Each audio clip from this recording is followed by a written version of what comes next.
क्या जो लाइट हम अपने आसपास अपने चेहरे पर महसूस कर रहे हैं वो ब्लैक होल क्रिएट कर सकती है? मतलब प्योर इलेक्ट्रोमैग्नेटिक फोटोन से बना ब्लैक होल। तो साल 1955 में फेमस फिजिसिस्ट जॉन व्हीलर ने मिस्टीरियस ऑब्जेक्ट गूगल ब्लिट्स पर एक पेपर पब्लिश किया, जो ऑब्जेक्ट यूनिवर्स में प्योर एनर्जी एंड लाइट से सिंगुलैरिटी क्रिएट होने पर फॉर्म होता है, जिसके बाद उसके अंदर मौजूद लाइट और एनर्जी भी बाहर एस्केप नहीं कर सकती थी और वो बाहर की चीजों को भी अपने अंदर खींच सकता था। इन सिंपल वर्ड्स, ये एक लाइट एंड एनर्जी से बना हुआ ब्लैक होल था जो हमें भविष्य में लाइट की 70% स्पीड से ट्रैवल करने में मदद कर सकता है, जो आइंस्टाइन की जनरल थियरी ऑफ रिलेटिविटी के इक्वेशन E=mc² पर बेस्ड है, जहां मास और एनर्जी इक्वल है। पर क्या इस तरह के लाइट से बने ब्लैक होल्स यूनिवर्स में एग्जिस्ट कर सकते हैं, और अगर हाँ तो आखिर ये फॉर्म कैसे होते हैं और इन्हें हम आइडेंटिफाई कैसे कर सकते हैं? वेल तो हेलो गाइस, मैं हूं कौशिक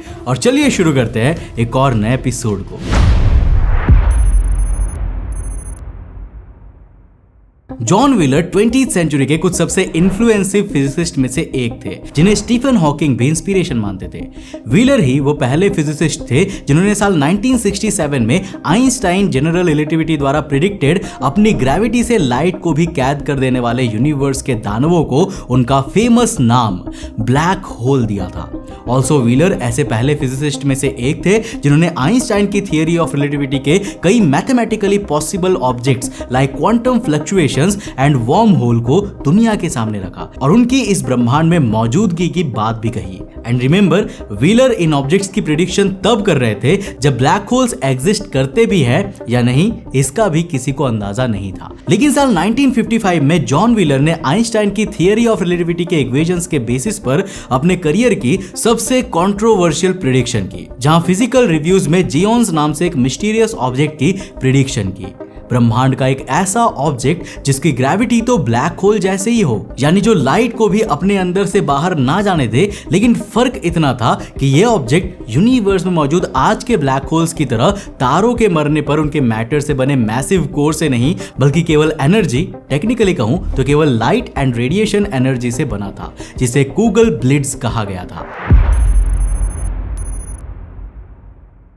तो दोस्तों, आइंस्टाइन की थियरी ऑफ स्पेशल रिलेटिविटी में एक काफी फेमस इक्वेशन E=mc² है, जिसे आपने भी अपने स्कूल और कॉलेजेस में जरूर पढ़ा होगा, जिस इक्वेशन का सिंपली यही कहना है कि हमारे इस ब्रह्मांड में फिजिक्स के नियमों के मुताबिक मास और एनर्जी इक्वल होते हैं। यानी कंसेप्चुअली हम किसी भी मैसिव ऑब्जेक्ट को सेम अमाउंट ऑफ एनर्जी से रिप्लेस कर सकते हैं और तब भी हमें उस एनर्जी से उस मैसिव ऑब्जेक्ट जितनी ग्रेविटी यानी कि स्पेस टाइम कर्वेचर मिलेगा ही। एंड जॉन व्हीलर ने आइंस्टाइन की इसी थियरी को गूगल ब्लिट्स की एग्जिस्टेंस का बेस बनाया, क्योंकि व्हीलर के मुताबिक गूगल ब्लिट्स स्पेस टाइम में मौजूद हीट, लाइट एंड रेडिएशन जैसी एनर्जी की बहुत ही एक स्मॉल स्पेस टाइम में ट्रैप होने पर स्पेस टाइम में फॉर्म हुआ एक ऐसा कर्वेचर है जो खुद का एक इवेंट होराइजन बना लेता है, जिसे पार करने पर बाहर से आने वाला कोई भी ऑब्जेक्ट वापस नहीं जा सकता और इस इवेंट होराइजन के अंदर मौजूद एनर्जी भी अपने इस इवेंट होराइजन को पार करने के बाद बाहर की ओर नहीं जा सकती। नाउ यूजुअली गूगल ब्लिट्स को बाउल ऑफ लाइटनिंग के नाम से भी जाना जाता है और क्योंकि ये प्योरली लाइट यानी कि मैग्नेटिक रेडिएशन से फॉर्म होते हैं, तो हम सिंपली कह सकते हैं कि ये लाइटनिंग ब्लैक होल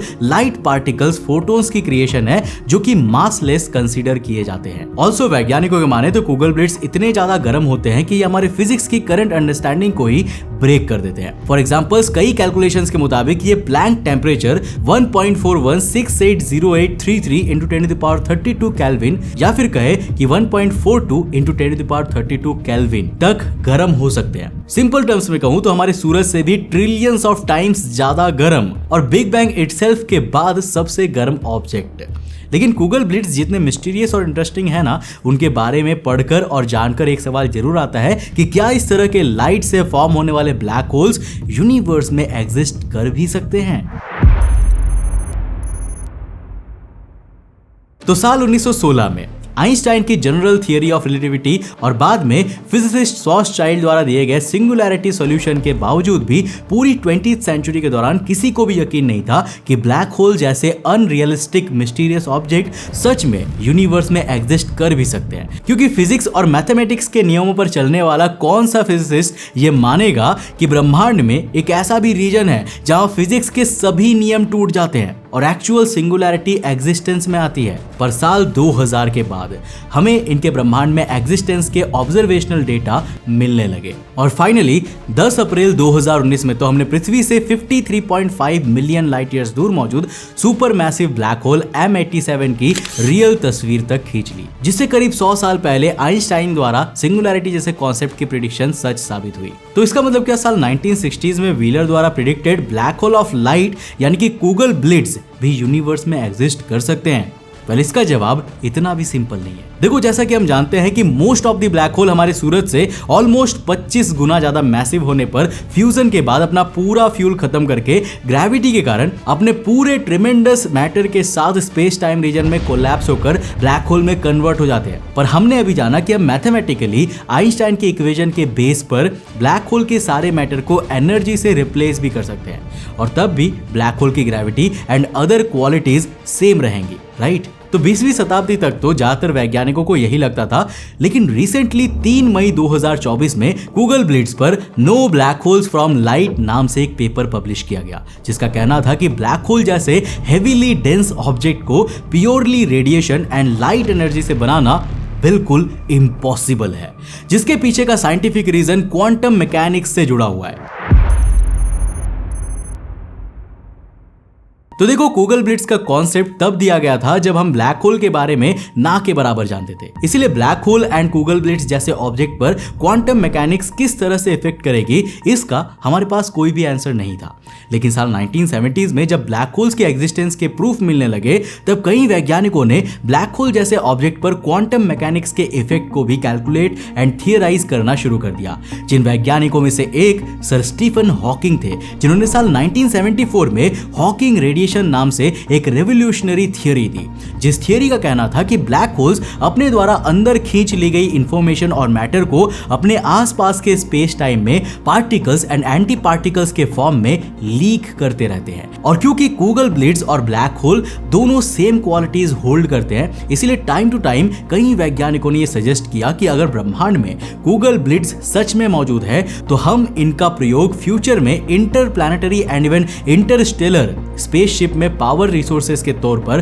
कर पाएंगे, जिनसे हमारा फ्यूचर स्पेसशिप करीब 70% ऑफ लाइट स्पीड पर चल सकेंगे। अब सुनने में ये कितना अमेजिंग लगता है ना, लेकिन रिसेंट स्टडीज का यही मानना है कि ब्लैक होल लेवल पर मैटर की जगह अगर एनर्जी और लाइट को स्पेस टाइम में रिप्लेस किया गया ना, तो वहां पर कई तरह की क्वांटम मैकेनिक्स फिनोमिनाज स्टार्ट हो जाएंगे, जिनमें से सबसे इफेक्टिव और पावरफुल फिनोमिना होता है श्विंगर्स इफेक्ट, जिसमें ब्रह्मांड की एम्प्टीनेस से भी अपने आप इलेक्ट्रॉन्स एंड पॉजिट्रॉन्स जैसे पार्टिकल्स अपीयर होने लगते हैं, जो मेजरली ब्रह्मांड के सबसे पावरफुल मैग्नेटिक फील्ड कैरी करने वाले स्टार्स के अराउंड स्पेस टाइम में देखने को मिलते हैं। और जैसा कि आप समझ गए होंगे कि हम यहाँ ब्रह्मांड के दूसरे सबसे पावरफुल ग्रेविटी एंड सबसे पावरफुल मैग्नेटिक फील्ड होल्ड करने वाले न्यूट्रॉन स्टार्स की बात कर रहे हैं, जिन्हें मैग्नेटार्स भी कहा जाता है। तो देखो, फिजिसिस्ट के फाइंडिंग्स के मुताबिक जब पृथ्वी से कई 1000 times powerful magnetic field hold करने वाले ये न्यूट्रॉन स्टार्स अपने स्पेस टाइम में 1000 आरपीएम्स पर रोटेट करते हैं, तो इनके अराउंड स्पेस टाइम में अपने आप इलेक्ट्रॉन एंड पॉजिट्रॉन की फॉर्मेशन होने लगती है,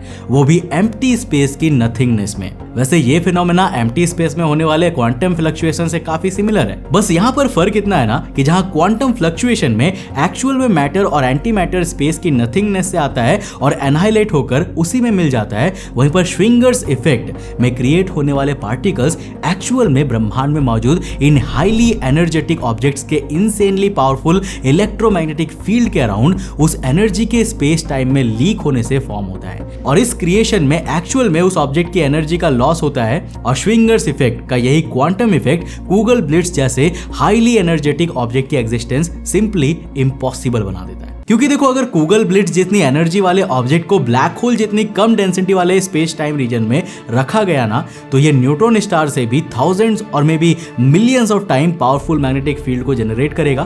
तब उस समय ये इफेक्ट इतना ज्यादा एक्सट्रीम हो जाएगा कि इसके अराउंड मौजूद स्पेस टाइम में 129 पेटावाट्स ऑफ एनर्जी, यानी थाउजेंड्स ऑफ हिरोशिमा बॉम्ब्स जितनी एनर्जी हर सेकेंड श्विंगर्स इफेक्ट के कारण लॉस करेगा। और ये एनर्जी लॉस इतना ज्यादा अमाउंट में होगा कि उस पॉइंट ऑफ रीजन में मौजूद पूरे एनर्जी लेवल्स उस थ्रेशोल्ड लिमिट तक पहुंच नहीं पाएंगे जहां वो अपना खुद का इवेंट होराइजन फॉर्म भी कर सके। मतलब सिंपल भाषा में कहा जाए तो इस रिसर्च एंड हमारी करंट अंडरस्टैंडिंग के मुताबिक ब्रह्मांड में अभी के फिजिक्स एंड क्वांटम लॉज के साथ केवल एक तरह से इवेंट होराइजन फॉर्म हो सकता है जब मैटर से बने मैसिव स्टार कोलैप्स हो। And even mathematically mass and energy equal होते हैं, लेकिन स्पेस टाइम इन्हें इक्वली ट्रीट नहीं करता। दोनों पर क्वांटम मैकेनिक्स के नियम भी अलग तरह से लागू होते हैं, जो मैटर से बने ब्लैक होल को तो एग्जिस्टेंस में ला सकते हैं, लेकिन क्वांटम रूल्स को फॉलो करते हुए प्योर एनर्जी से ब्लैक होल्स का निर्माण हो पाना बिल्कुल इम्पॉसिबल है। यानी कूगल ब्लिट्ज की एग्जिस्टेंस भी संभव नहीं है, एटलीस्ट अभी के यूनिवर्स में तो नहीं है, क्योंकि as I said in intro कि एक समय पर ये ब्रह्मांड में एग्जिस्ट करते थे, वो भी आज से 13.8 बिलियन साल पहले के ब्रह्मांड में। तो देखो, कई वैज्ञानिकों की थियरी है कि बेशक आज के ब्रह्मांड कूगल ब्लिट्ज जैसे प्योरली एनर्जी से बनी सिंगुलैरिटी को एग्जिस्टेंस में आने नहीं देता, लेकिन बिग बैंग के तुरंत बाद सेकंड के मिलियनवे हिस्से में जब ब्रह्मांड में मैटर नहीं बल्कि केवल प्योर एनर्जी मौजूद थी ना, तब इस एनर्जी की डेंसिटी इतनी ज्यादा थी कि यह संभव है कि स्पेस टाइम के कुछ पॉइंट में इतनी ज्यादा एनर्जी इकट्ठी हुई हो कि उन्होंने अपना खुद का इवेंट होराइजन बनाते हुए कूगल ब्लिट्ज ब्लैक होल को क्रिएट कर लिया हो, जो ब्लैक होल्स एनर्जी से बने हो। यानी कि आज के जो सुपर मैसिव ब्लैक होल्स हम ब्रह्मांड की हर गैलेक्सी के केंद्र में देखते हैं ना, वो यही अर्ली यूनिवर्सेस के कुछ कूगल ब्लिट्ज हो सकते हैं। पर क्योंकि एनर्जी से बने कूगल ब्लिट्ज और नॉर्मल मैटर से बने ब्लैक होल्स दोनों एक ही तरह फिजिकल अपीयरेंस एंड क्वालिटीज रखते हैं, इसलिए हम चाहकर भी ये प्रूफ नहीं कर सकते कि क्या सच में ये super massive black holes kugelblitz के जरिए फॉर्म हुए थे या फिर अर्ली मैसिव स्टार्स के कोलैप्स होने से बने थे। वेल, इसके बारे में आपका क्या मानना है मुझे नीचे कमेंट बॉक्स में लिखकर जरूर बताना। उम्मीद है दोस्तों कि इस वीडियो से आपको कुछ नया जरूर सीखने को मिला होगा।